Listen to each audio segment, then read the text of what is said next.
একটা কথা আপনাদেরকে বলতে চাই। প্রিয় ভাইয়েরা, আত্মীয় তিন ধরনের। কয় ধরনের? তিন ধরনের আত্মীয়। একটা হলো ব্লাড কানেকশনের আত্মীয়, এটা তো আপনারা চেনেন না? আর একটা হলো বন্ধুত্বের সম্পর্কে আত্মীয়, যে একটা লোকের চেনেন না কিন্তু তার সাথে আপনার বন্ধুত্ব, আপনার মিল আছে না নাই? সে আপনার বাসায় আসে, আপনিও যান, বেড়ান, খান, খাওয়ান, সেও এক রকমের আত্মীয়। আর একটা আত্মীয় আছে বৈবাহিক সম্পর্কে আত্মীয়। কয় সম্পর্কে আত্মীয়? বৈবাহিক সম্পর্কে আত্মীয়।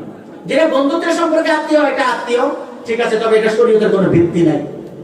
আত্মীয় তিন ধরনের আত্মীয়তার ভিত্তি আছে। কয় ধরনের? ইসলামী শরীয়তে তিন ধরনের আত্মীয় কি আছে? ভিত্তি আছে। এক নম্বর আত্মীয় হলো কারা? যে আপনার বাবার গোষ্ঠীতে যারা আছে তারা আপনার এক নম্বর আত্মীয়, ফার্স্ট ক্লাস আত্মীয়। আপনি যে বেটার ঘরে জন্ম নিলেন, যিনি আপনার বাবা, আপনার বাবার ভাই, ছোট হোক বড় হোক, আপনার বাবার বোন, ফুফুরা, চাচা জেঠারা, চাচাতো ভাই, জেঠাতো ভাই, ফুফাতো ভাই, ফুফুরা, ফুফুরা তো ভাই না, ফুফুরা, আর চাচাতো ভাই, জেঠাতো ভাই, চাচারা, ফুফুরা, এরা হলো আপনার ফার্স্ট ক্লাস আত্মীয়, প্রথম শ্রেণীর আত্মীয়। কথা বুঝতে পেরেছেন? যেহেতু আপনি যে বংশে জন্ম নিয়েছেন, এই বংশের ধারাবাহিকতার চিত্র এটা। সেকেন্ড ক্লাসের আত্মীয় হলো কে? মায়ের দিকের আত্মীয়, মায়ের বোন, মায়ের ভাই, মায়ের মা, মায়ের বাবা, নানা নানি, মামা আর খালা। কথা বুঝতে পেরেছেন? এরা হলো সেকেন্ড ক্লাসের আত্মীয়। খালা তো ভাই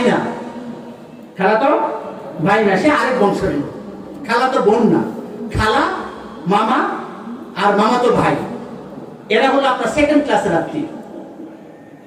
প্রিয় ভাইয়েরা, আজকে মায়েদের কারণে নানা ভাই লোকদের সাথে, মামাদের সাথে, খালাদের সাথে একটা সুসম্পর্ক ভাগিনা ভাগ্নিদের থাকে না? মায়েরা এটা জড়িয়ে রাখে, এটা মায়েদের ভূমিকার কারণে হয়।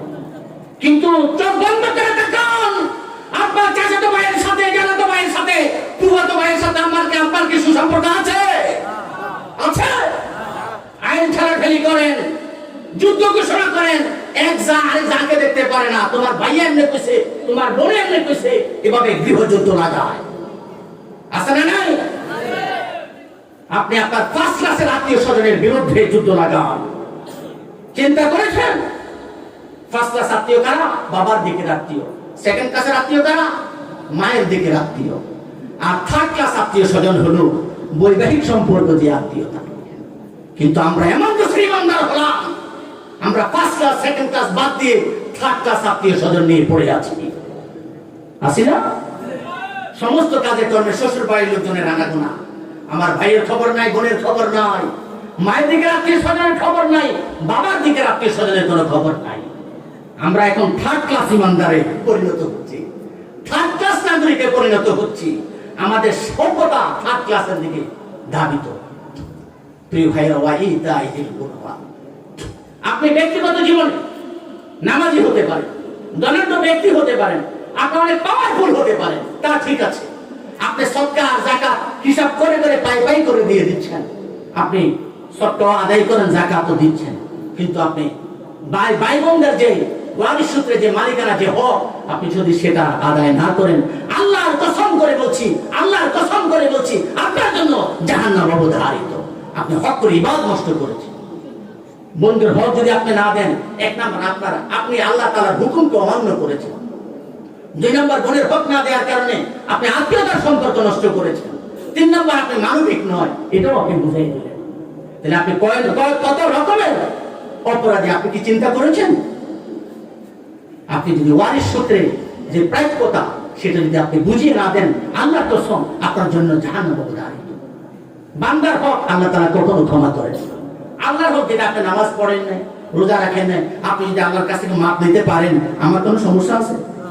আমার কোনো সমস্যা নেই। কিন্তু যার হক মেরে দিলেন বোনের, হক মেরে দিলেন ভাইয়ের, আর মাপ চাইবেন আল্লাহর কাছে না? হ্যাঁ, আপনার সাথে একজনে অপরাধ করল, সে মাপ চাইতেছে আর আপনার পাশের বাড়ির লোকের কাছে, তাহলে আপনি মাপ করে দিবেন? হ্যাঁ, প্রিয় ভাইরা, ওয়াইদাইজিল কুরবা, আল্লাহ তাআলা আদেশ দিলেন তোমরা আত্মীয় স্বজন হক দিয়ে দাও। এই জন্য আমি বলবো, আজকের এই কোরআনের নির্দেশনা যারা বুড়ো হয়ে গেছে, এখনো বোনের হক বুঝাই দেন নাই।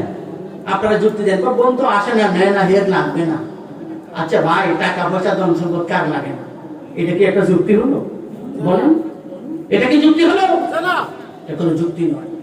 বোনকে ডেকে বুঝাই দিতে, বোনেরা শর্মে ডরে বলে না, শর্মে ডরে বলে না। আপনি কোন রুচির ইমানদার চিন্তা করেছেন? আপনার চাচা আপনার বাসায় খায়, সম্পদের কোনো ব্যাপার নাই। আপনার শ্বশুর বাড়ির লোকজন আপনার বাসায় আসে, বেড়ায়, খায়, সম্পদের কোনো ব্যাপার নাই।